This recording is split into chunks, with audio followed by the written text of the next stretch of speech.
When I was a child, I had two distinct experiences that may have been supernatural or may have been simply my mind playing tricks on me. I never thought too much of them. They were sort of weird instances that stand out in my mind. However, when I was about 18 or 19, I experienced something that was definitely supernatural. On the southern tip of Staten Island, there lies the Conference House and its surrounding park. Up until the early 2000s, there were a half dozen houses on Parks Department grounds that were vacated and demolished so that they could make walking trails and such. An ex-girlfriend of mine lived in one of those houses with her mother and sisters at the time, before the demolition. When I would spend the night, I would share the pull-out bed with her in the living room. However, there was one night where it was particularly hot, so we went upstairs and slept in her sister's bedroom since it was cooler in there and they wouldn't be home that night anyway. For whatever reason, I couldn't sleep comfortably that night. I would wake up and just look out towards the window across the room. Around the third time I woke up, I saw something standing between the bed and the window, nearer to the window. I was told this house was haunted, and in the year and a half since I started hanging out there with my ex and her sisters, I had never seen anything.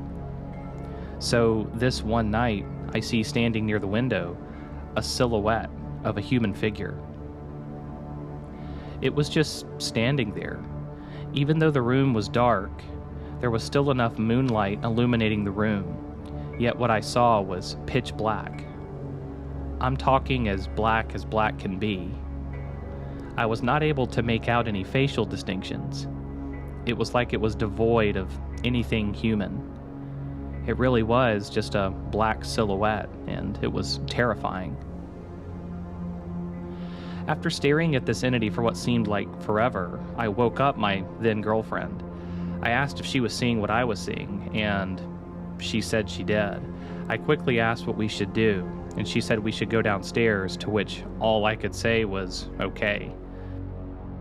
Luckily, the door to the hallway was about 2 feet away from the bed on her side. After she got up, I quickly followed. Instead of getting up on my side, which would have placed me between the foot of the bed and the entity, I rolled across the bed and hurried on my way out, never looking back.